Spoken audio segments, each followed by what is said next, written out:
Bonsoir et bienvenue à tous, nous sommes le samedi 8 février, il est l'heure de l'info. L'application Telma a été déployée à Saint-Dizier, elle permet de signaler les anomalies du quotidien, nous vous expliquerons. La pièce de théâtre humoristique C'est décidé, je deviens une connasse était à Chaumont ce vendredi, vous le verrez. En fin de journal, nous recevons Christelle Jacobet et Laurent Bastien. Les deux professeurs sont à l'initiative d'un travail pédagogique pour sensibiliser à la Shoah.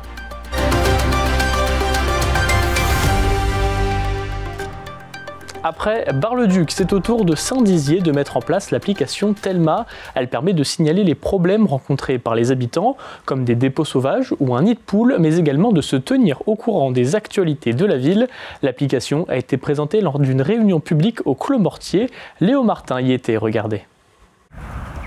Depuis quelques jours, une nouvelle application a été dévoilée à Saint-Dizier. Telma va aider les agents municipaux à améliorer le quotidien des bragards. Plusieurs types de signalements sont possibles, espaces verts, propreté, éclairage ou encore signalisation. Tout se passe par ce nouvel usage. Pour la ville de Saint-Dizier, elle est très importante parce qu'on a depuis plusieurs années maintenant à cœur de répondre aux riverains qui nous sensibilisent sur leurs problèmes d'environnement immédiat. Donc cette application Telma, depuis que nous travaillons sur ce sujet-là, elle va venir en quelque sorte moderniser la prise des requêtes et le traitement des requêtes. En quelques clics, on peut mobiliser les résidents, les rendre acteurs un peu de leur quotidien, venir travailler avec nous sur des idées qu'ils pourraient nous suggérer, et Telma permettra ça aussi. Une ancienne application avait été lancée il y a quelques années mais n'avait pas tout à fait les mêmes fonctionnalités. En 2024, les équipes municipales ont traité plus de 1000 demandes. Les requêtes envoyées par cette application peuvent être géolocalisables. Par la suite, tout est traité par les services de la ville. Le signalement arrive directement sur nos bureaux. On a un tableau de bord qui nous permet effectivement de les centraliser, d'accepter la demande. On a différentes étapes de prise en compte. On accepte, le traitement est en cours et on informe l'usager que son signalement est traité. Tout ce qui est fait en régie, les agents sont directement sollicités en interne et si ça concerne un particulier ou un service extérieur à la collectivité, on leur transmet le signalement. Il n'y a rien d'inutile, mais si l'usager estime qu'il faut faire ce signalement, ils le feront et ça sera à nous de faire un travail d'analyse derrière. La cité bragarde n'est pas la seule à avoir mis en place cette application. Il y a quelques semaines, Bar-le-Duc l'a également instaurée. C'est décidé, je deviens une connasse. C'est le titre d'une pièce de théâtre humoristique signée Élise Ponty, en représentation ce vendredi à Chaumont. Une histoire d'amitié, d'amour et de folie retranscrite au travers d'Axel et Dolores, les deux personnages principaux. Célia Richard vous raconte. Ce qu'il faut faire à présent, c'est que tu démissionnes et que tu deviennes une connasse! Être trop gentil, c'est le défaut de Dolores. Après une rupture amoureuse, elle vient chercher conseil auprès de son meilleur ami Alex, autoproclamé roi des connards. Il se donne pour mission de la transformer en parfaite connasse pour faire regretter son ancien petit ami, une intrigue inspirée de faits réels. Ce thème-là, en fait, il vient d'Élise Ponty, qui est l'autrice du spectacle, qui a utilisé Dolores comme sa propre personnalité. En fait, dans la vie de tous les jours, elle était vraiment comme ça, et elle s'est dit, mais finalement, est-ce que je raconterais pas cette histoire-là? Est-ce que ce serait pas mieux de devenir une connasse? Et c'est de là qu'est partie son envie d'écrire le spectacle et de raconter cette histoire-là. Elle décide de passer un nouveau cap. Elle décide de choisir le programme. Une semaine pour être une connasse! Des personnages dynamiques, drôles et un peu fous qui, pendant 1h30, ont performé pour et avec le public chaumontais.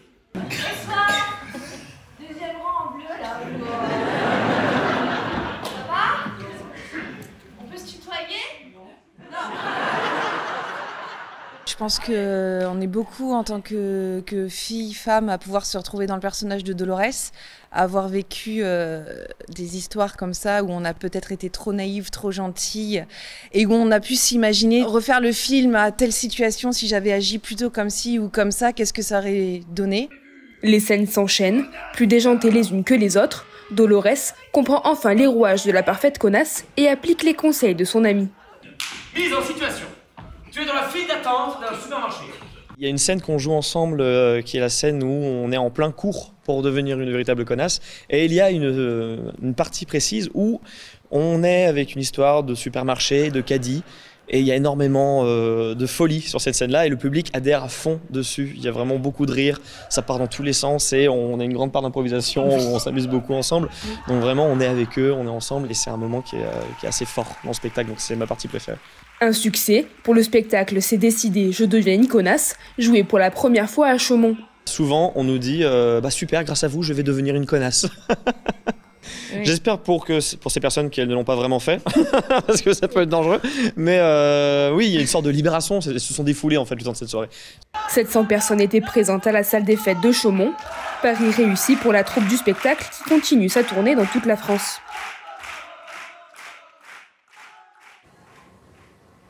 L'automne est la période clé pour le suivi des chevreuils. En fin d'année dernière, plusieurs bénévoles de l'association Les Compagnons du Chêne Noir se sont mobilisés pour une mission de suivi.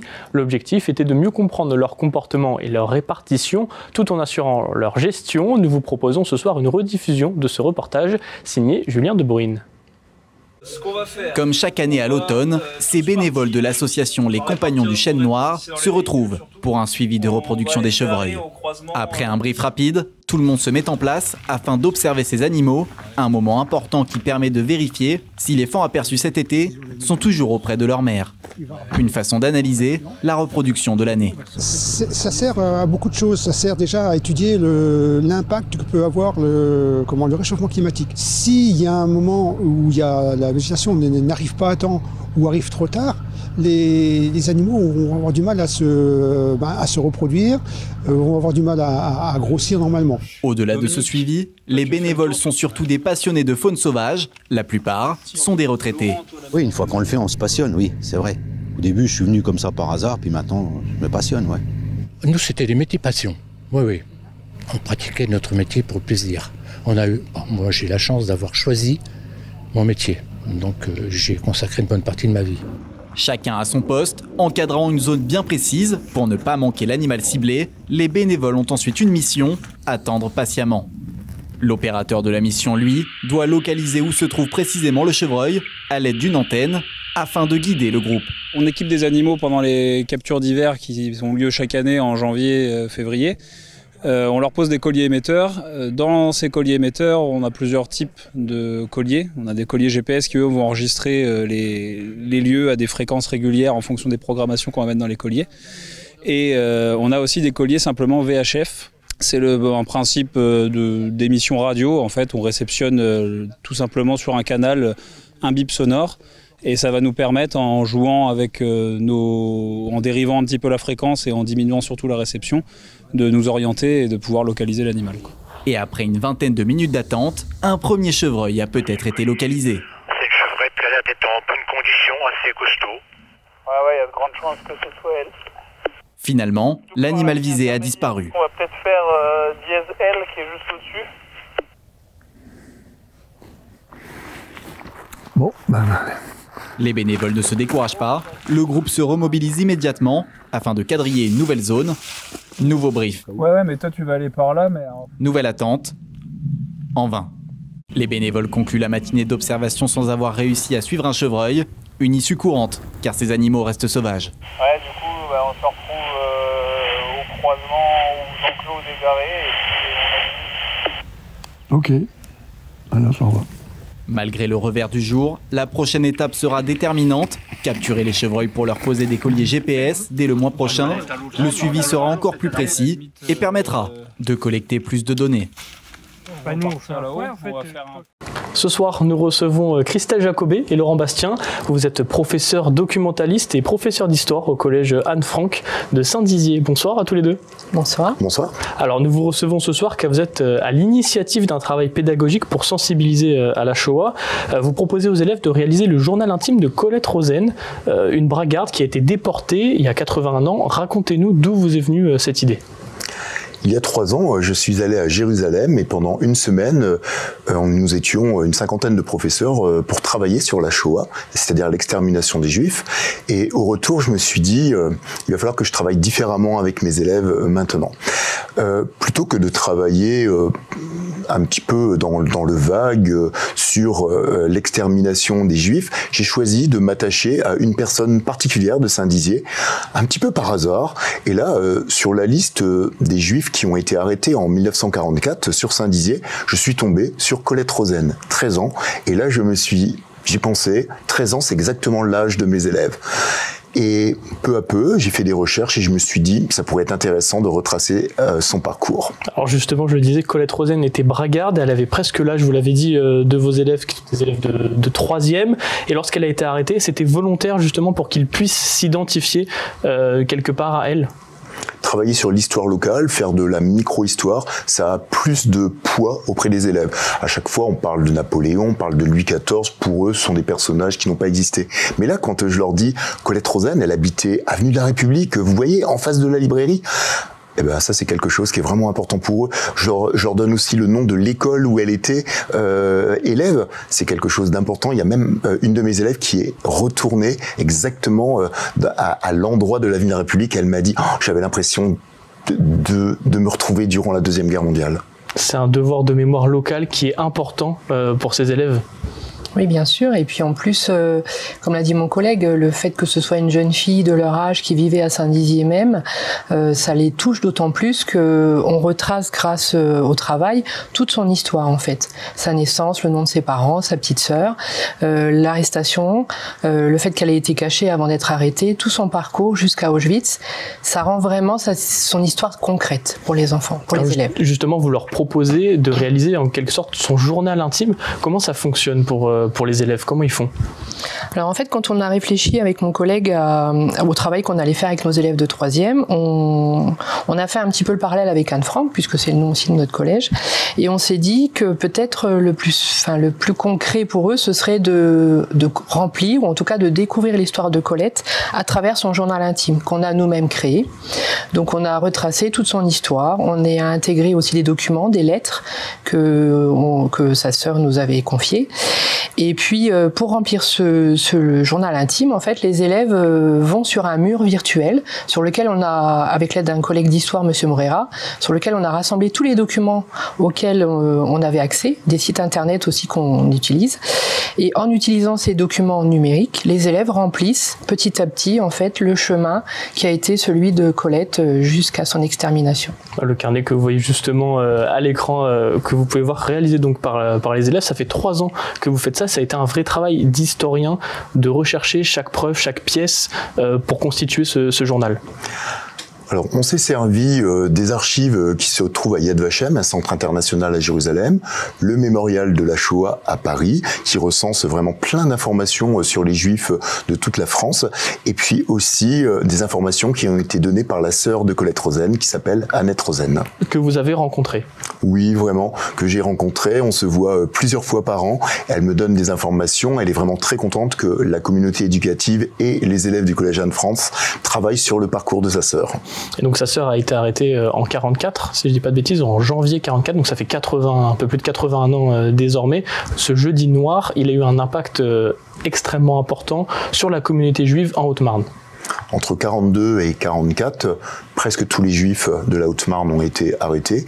Et quand on parle précisément de Saint-Dizier, donc ils ont presque tous été arrêtés. Et aujourd'hui, l'impact de cette arrestation, de cette déportation, de cette extermination fait qu'il ne reste plus que 5 personnes juives sur Saint-Dizier. Encore aujourd'hui, en 2025, 5.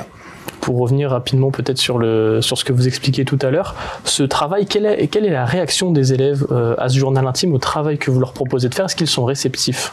Ils sont très réceptifs. La séance commence déjà par justement un ancrage très réaliste, puisqu'en fait on leur explique le parcours qui a été celui de Monsieur Bastien, comment on est arrivé à ce travail, et puis ensuite au fur et à mesure de la lecture des documents, on appuie en fait sur certaines scènes ou certains moments de la vie de Colette qui étaient particulièrement difficiles, notamment le fait que ses parents aient été déportés bien avant les 2 sœurs, le fait qu'elles aient été recueillies, vie. Et donc on essaye de leur faire prendre conscience de la triste réalité que cette famille a vécue, et puis aussi des conditions dans lesquelles Colette a été emmenée jusqu'à Auschwitz, en fait. Les conditions de son voyage notamment. Et généralement, enfin, les élèves sont toujours très très empathiques, très touchés par son histoire, et puis oui, ils se sentent vraiment touchés, je pense. Est-ce que le fait que ça soit une braguarde qui est sensiblement leur âge au moment où elle a été arrêtée, est-ce que ça joue dans justement cette réception des élèves? Est-ce que vous sentez une différence peut-être avec ce que vous faisiez avant avec eux? Complètement. Je pense que la meilleure parole, c'est la première année, une de mes élèves a dit « On pensait pas qu'il s'était passé des choses comme ça sur Saint-Dizier, on pensait que Saint-Dizier n'avait pas d'histoire. » Et là, on a vraiment ancré un parcours particulier, une jeune fille de leur âge. Et c'est ça qui était important. Est-ce que vous pensez que justement le fait de prendre une personne de l'histoire ancrée à Saint-Dizier, est-ce que c'est possible de l'élargir à d'autres sujets comme la Première Guerre mondiale ou la Seconde Guerre mondiale, par exemple, de prendre un poilu, par exemple, un poilu braguard? Je pense qu'on pourrait tout à fait le faire. On pourrait aller sur un monument aux morts, voir un poilu mort très très jeune et essayer de retracer son parcours, son histoire, sa famille, son lieu d'habitation. Voilà, on a essayé de faire une expérimentation et je pense qu'on pourrait l'élargir à d'autres sujets. Très bien, merci à tous les deux d'être venus sur notre plateau. Merci à vous. C'est la fin de votre journal. Merci de nous avoir suivis. Tout de suite, la météo et l'information continue sur puissancetelevision.fr et notre application. Excellente soirée.